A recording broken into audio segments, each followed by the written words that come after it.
Yo, I ain't gonna lie.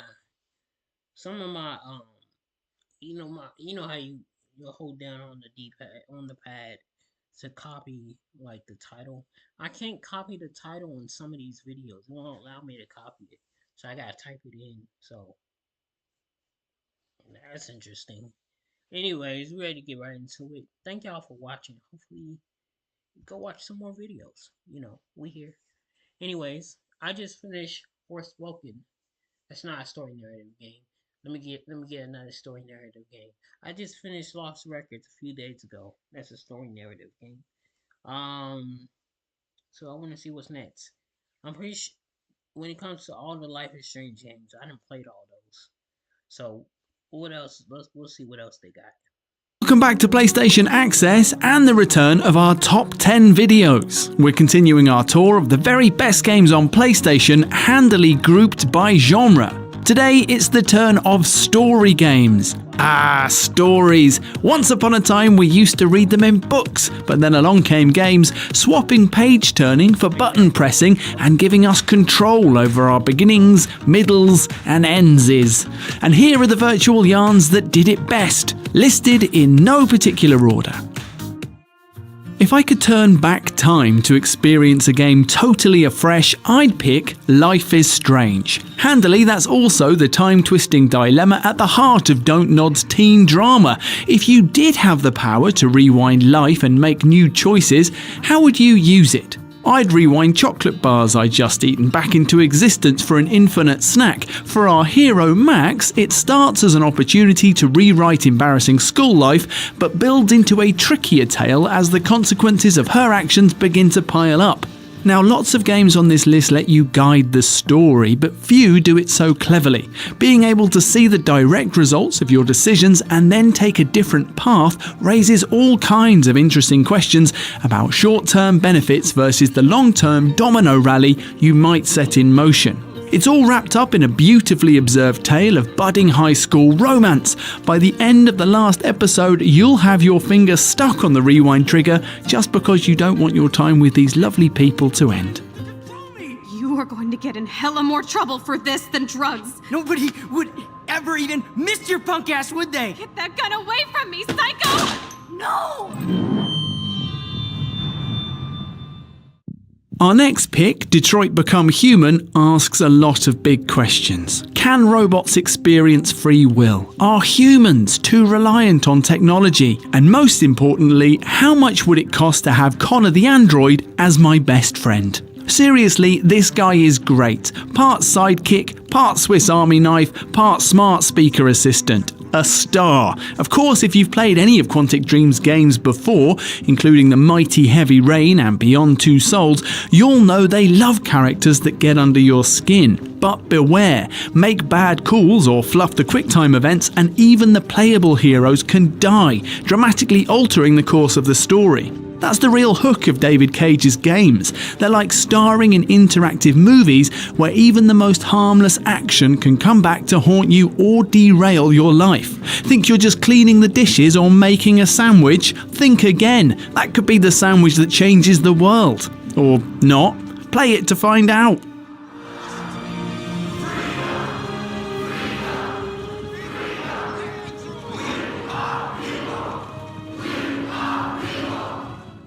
Few fictional universes struck gold like The Walking Dead. A great comic, a great TV show, and a sensational game. Stepping aside from the events of the show, you play as escaped convict Lee as he attempts to, well, do what everyone does in The Walking Dead, not get chomped. What makes it harder is becoming the guardian of a young girl, Clem. For me, this relationship is up there with Joel and Ellie in The Last of Us, as you not only try to keep Clem safe, but prepare her for troubles to come.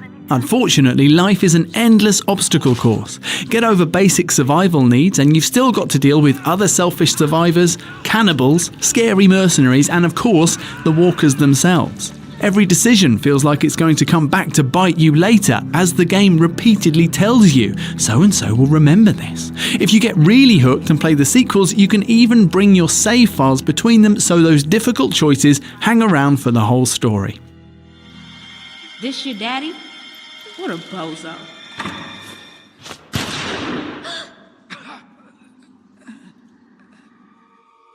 If The Walking Dead is a melancholic mooch through a lonely world, then Until Dawn is a proper roller coaster ride, best consumed with handfuls of popcorn and a sofa full of shrieking friends. Supermassive's interactive horror feels like every scary movie cliche stuffed into a blender. A group of beautiful young people gather at a cabin only for a masked maniac to start picking them off. There are abandoned hospitals, dark forests, grim caves. You've seen it 1,000 times before, or have you? By jumping between the cast of potential victims, you get invested in all their fates in a way you rarely do in horror films, and keeping them all alive becomes a tricky challenge. Or you play it with friends and try to engineer the deaths of the jerks you like the least. Both work. Throw in a horror story that cleverly shifts through multiple genres, from simple slasher flick to J-horror creepiness, and this is a tremendously fun love letter to scaring yourself silly.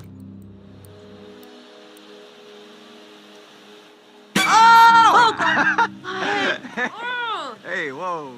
Sorry there. Sorry about that, Ash. I didn't mean to scare you. Louise, What? Many games on this list could be described as interactive movies, but only one lets you manipulate actual cinematic footage. This is Erica, a throwback to the kind of interactive films that were popular in the mid-90s, dragged kicking and screaming into the 21st century with some smart thinking. For one, it's a movie you can poke and prod as you use the PS4 touchpad or a connected smartphone to move props on screen. Think creaking doors open, unwrapping mysterious presents, or turning keys in ancient locks. The way it blends your gestures with movie footage is very clever. And of course, you have decisions to make as you guide poor Erica through a shady asylum with ties to her traumatic past. It only takes a couple of hours to lead her through this world of serial killers and mysterious cults, but you'll want to dive back in and sniff out the multiple endings. Watching a regular film after this will seem a little boring. Why can't we open doors for Tom Hanks? Rubbish!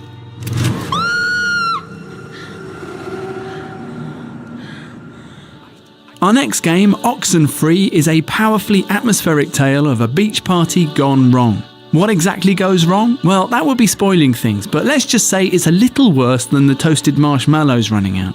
What Night School Studio do brilliantly is capture the rhythm and tone of everyday speech with a conversation system that lets you butt in and awkwardly mumble to yourself just like people do in real life. It really captures the vibe/fear of trying to make an impression with cool teenagers, and unlike Life is Strange, you don't have a magic power to rewind events if you massively put your foot in it. What you do have is a magic handheld radio that lets you tune into secret frequencies buzzing through the air. But to say any more about that would be spoiler territory, so I'm going to make like an awkward teenager and just shrug. You, however, should jump right into this game. There's nothing else quite like it on PlayStation. Cheese! If you guys in your scavenger hunt or playing Ring Around the Rosie happen to find anything more interesting than a slowly dying starfish, you be sure to just let me know. Super. Sure, we'll grab ya if we find any, Island Bigfoots? Island Bigfoots. Exactly.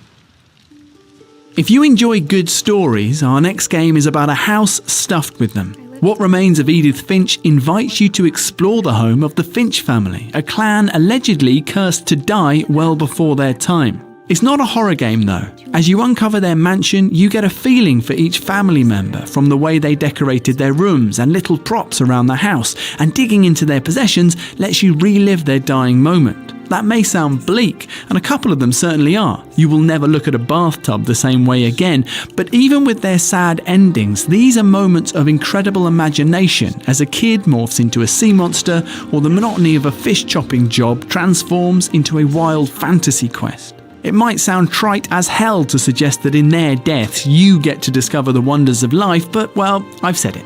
Failing that, this is definitely the only game you'll ever play with a deadly playground swing. Admit it. Now you're interested. The day he made up his mind to fly. And he did.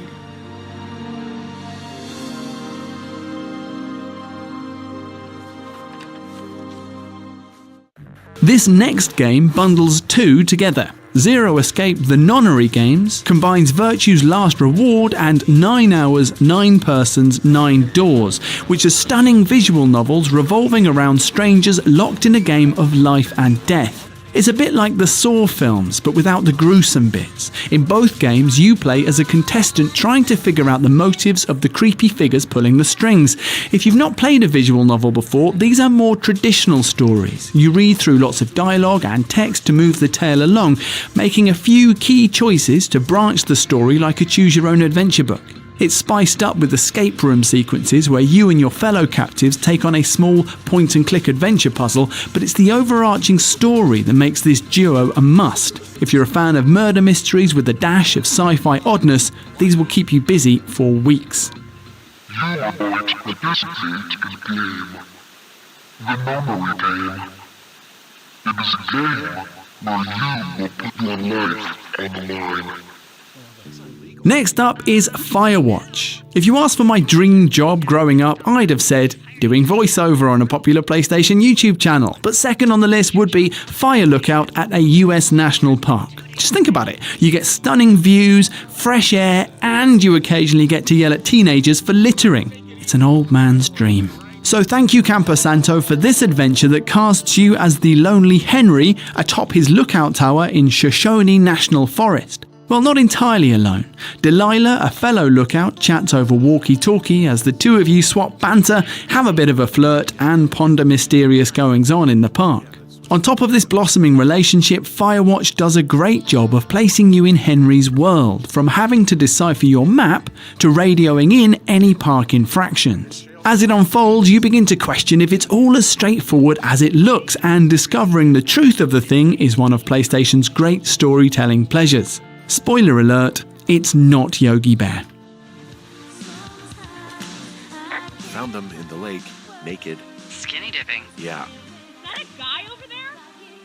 Oh boy, enjoy dealing with that. The final game on our list possesses a unique challenge: how to tell a story when, well, everybody's gone to the rapture. You are plopped in the village of Yorton and left to figure out where its population has vanished to. They didn't even get to finish their drinks in the local pub before being whisked away. Outrageous! The collision of wholesome countryside living with the thoroughly eerie lack of life gives this a spooky flavour, albeit one punctured by blasts of domestic drama as you tap into memories of the missing villagers. It's hard to be scared when two busybodies are gossiping about the local doctor. It's a story told entirely through exploration then, as you try to piece together events from ghostly fragments and clues hidden in people's everyday lives. Pushing all that aside, it's just an amazing recreation of a time and place. But even if you didn't grow up in Shropshire in the mid-1980s, and that is our target demographic, this remains one of the most distinct tales on PlayStation. God knows if can you hear me? We need help. Aaliyah. Jesus, get off the phone! Get off the phone! It's in the phone! It's in the phone. Every YouTube list feature, like every great story, has a start, middle and end. And so we reach the conclusion of ours. That's our top 10 list of the best story games on PlayStation, but there are hundreds of... They could have did a whole lot better. It was some gems in there. If you see anything you like, let me know. And maybe I'll be inclined to play it too. That last game did seem cool. Where you everybody in the town is gone, you gotta figure out where they went. It's sorta cool. I don't know. Hopefully you can walk in the houses and find clues and stuff.